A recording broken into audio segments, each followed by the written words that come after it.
এখানে একটা ব্যানার আছে লাকি কুকিং হাউস, এটা কিন্তু নামটা শুনে বোঝা যাচ্ছে একটা মহিলা উদ্যোক্তা। তো চলেন এখানে আসলে কি হচ্ছে আমরা একটু দেখাই আপনাদের। আসসালামু আলাইকুম আপু। ওয়ালাইকুম আসসালাম। আপু আপনার এখানে কি কি খাবার আছে?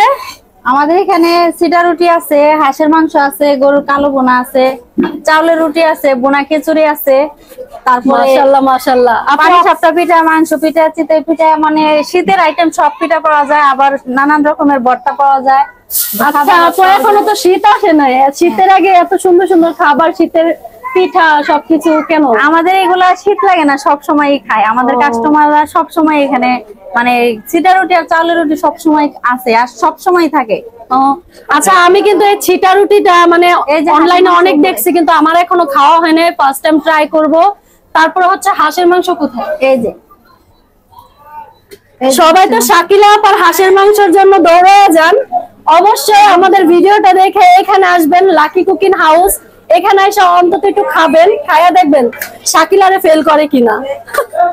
তো হাঁসের মাংসটা দেখাও। আচ্ছা এর আগে হাঁসের মাংস আর এই চিটা রুটি খাইতে গেলে আমাদের 300 ফিট দেওয়া লাগবে। হ্যাঁ এখন 300 ফিট যাওয়া লাগবে না, আমাদের এখানে আসলে হাঁসের মাংস, চিটা রুটি, চাউলের রুটি, চিতই পিঠা, মানে শীতের সব আইটেম পাওয়া যাবে। বোনা খিচুড়ি আছে, এই যে হাঁসের মাংসের সাথে সবকিছুই পাওয়া যাবে এখানে। হ্যাঁ যারা খিচুড়ি লাভার আছে মানুষ, কি শাকিলার চাইতেও বেশি টেস্ট হবে?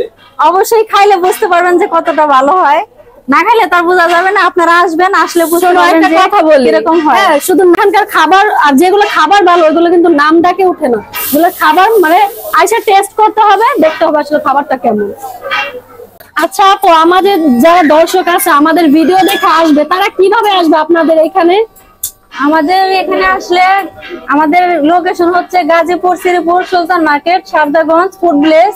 লাকি কুকিং হাউসে আসলে পেয়ে যাবে আমাদের মজার মজার খাবারগুলো। আমাদের এখানে আরো অনেক অনেক খাবার আছে, মজার মজার খাবার। এখানে আসলে বাঙালি খাবার থেকে শুরু করে চাইনিজ খাবার সবকিছুই পাবে আর কি। এক জায়গায় মনে করেন হরেক রকম খাবার। এখানে আসলে একদম বাহিরের খাবার থেকে শুরু করে বাংলা খাবার সবকিছু খাইতে পারবে, কোনো মানে অন্য কোথাও যাইতে হবে না খাবারের জন্য। আচ্ছা একটা কথা বলে, আমার কাছে মনে হইতেছে আমি একটা খাবারের রাজ্যে চলে আসছি, চারিদিকে শুধু খাবার আর খাবার।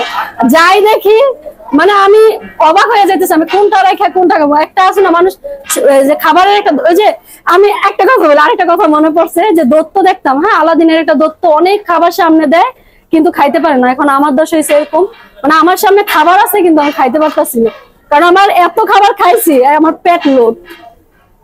আচ্ছা আমরা আজকে যে ফুড ভিলেজে দাঁড়িয়ে আছি, এই ফুড ভিলেজের বয়স মাত্র 1 বছর, কিন্তু 1 বছরে এই ফুড ভিলেজটা এত পরিমাণ জনপ্রিয়তা অর্জন করছে এবং এটার এত পরিমাণ আমরা নাম ডাক শুনছি, আসলে ঘরে বসে থাকতে পারি নাই। তো আপনারা সকলেই জানেন যে শায়লাপার মাধ্যমে আমরা কিন্তু এই ফুড ভিলেজের সন্ধান পাইছি এবং অ্যাড্রেসটা পাইছি। তো আমরা এখন আছি ফুড ভিলেজের মাঝখানে, আমরা প্রায় কয়েকটা খাবার টেস্ট করছি, অনেক ভালো লাগছে। আসলে আমরা তো বিভিন্ন, যেহেতু আমরা ব্লগার, আমরা বিভিন্ন জায়গায় যাই, বিভিন্ন টাইপের খাবার ট্রাই করি। এর আগে আমরা কাচ্চি ডাইনে গেছি, তারপরে যে ফুড ভিলেজ আছে পল্লী বিদ্যুৎ সেইটাতে গেছি। তো ওইটা হয় কি একটু গ্যাদারিং টাইপের ফুড ভিলেজ, মানে প্রচুর পরিমাণ দোকান এবং প্রচুর লোকের গ্যাদারিং।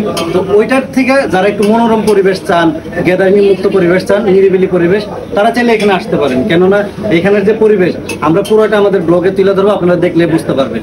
আর এখন আমরা যে আপুর কাছে আসছি, তো উনি আসলে যে পিঠাটা বানায় এগুলো মূলত শীতের সময় বেশিরভাগ চলে, তবে এখানে 12 মাসই চলে যতটুকু আমরা জানতে পারছি, যে এখানে 12 মাসই হ্যাঁ সিটা রুটিটা বিক্রি হয় এবং সাথে হাঁসের মাংস আছে। হাঁসের মাংস ছাড়া কি আর অন্য কোনো মাংস আছে? আচ্ছা ঠিক আছে, হাঁসের এবং গরুর মাংস আছে, যেটা এখানকার খুবই জনপ্রিয় একটা খাবার। হ্যাঁ অনেকে আছেন যারা শাকিলার হাঁসের গোস্ত খাওয়ার জন্য 300 ফিট পর্যন্ত চলে যান। তো যারা মানে হাঁসের মাংসের টেস্ট নিতে চান এবং এই সিটা রুটির টেস্ট নিতে চান, তারা চাইলে এখানে আসতে পারেন, আপনাদের আর 300 ফিট যাওয়ার দরকার নেই। আচ্ছা আপু বলতেছে এখানে খাবারের প্রাইসটা বলবে, আপনারা জানেন যে 300 ফিটে কিরকম প্রাইস দেয়, তো আমরা শুনি এখানকার প্রাইস কেন। আপনি একটু প্রাইসটা যদি বলতেন।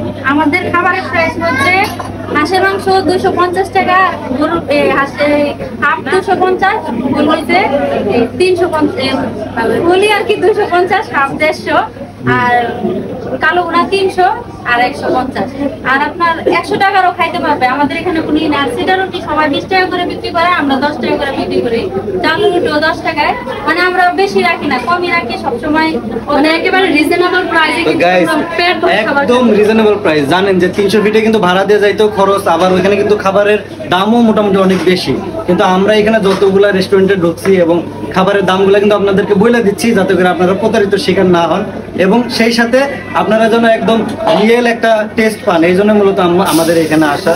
তো খাবারের প্রাইসটা আপনারা শুনলেন, একদমই রিজনেবল। এবং আমরা কিন্তু পিৎজার একটা দেখাইছি, ওইটাও কিন্তু খুবই রিজনেবল। এবার আপনারা দেখতে পারবেন, আমরা তো কিচেনটা দেখালাম। এখানে 180 টাকার মধ্যে আমাদের এখানে একদম ভরপুর খাওয়া হয়ে যায়। এখানে উনি রান্না বান্না করে, এটা হচ্ছে ওনাদের কিচেন, এবং সার্ভ করে কোন জায়গায় এটা আমরা একটু আপনাদেরকে ভিডিওতে দেখাবো। তো এই যে আচ্ছা, আপনারা ওই যে আপুর হাঁসের মাংস এবং চিটা রুটি দেখছেন, তো আপুর এবার আমরা পরিবেশটা দেখাবো, উনি কোথায় খাবার সার্ভ করে আমাদের সাথে। আচ্ছা, এই হচ্ছে আপুর পরিবেশ। তো আর এটা পরিবেশটা কিন্তু একটা বাঙালিয়ানা একটা ফিল আসতেছে দেখেন। এবং আপনারা এখানে আসলে খাবারের মেনু কার্ডও আছে, আপনারা চাইলে যে কোনো খাবার এখান থেকে মেনু কার্ড থেকে অর্ডার দিতে পারবেন এখন, এবং প্রাইস সহ লেখা আছে। ঠিক আছে, পরিবেশটা আপনারা দেখতেছেন কতটা সুন্দর, মানে একটা বাঙালিয়ানা ভাব আছে।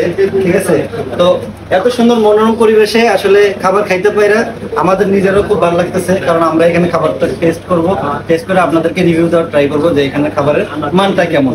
ঠিক আছে, আচ্ছা এখানে এখন কিন্তু তোমাদের একটা মজার জিনিস দেখাবো। এই যে লাকি কুকিং হাউস, এখানে আসার পর একটা ভালো একটা জিনিস দেখছি, সেটা হচ্ছে এই যে মাটির পাত্রগুলো দেখতেছো, এগুলাতেই কিন্তু মূলত খাবার সার্ভ করা হয়। আপু কিন্তু সবকিছু বাঙালিয়ানা। তার রেস্টুরেন্টের ডেকোরেশনটা কিন্তু তোমরা দেখছো খুব সুন্দর, আর তার মধ্যে হচ্ছে মাটির পাত্রে খাবার খাওয়া। কি মনে করো তোমরা? আমি ছোটবেলা দেখতাম যে আমার দাদি মাটির মানে পাত্রেতে খাবার খাইতো, মাটির প্লেটে, তারপর মাটির গ্লাসে। তো এখন এসে আমি মানে এত বছর পর এসে আমি খামো, মানে এটা ফিলিংসটাই কিন্তু অন্যরকম। তোমরা যারা আমার মতো এরকম মাটির পাত্রে খাবার খাইতে চাও, চলে আসো লাকি কুকিং হাউস।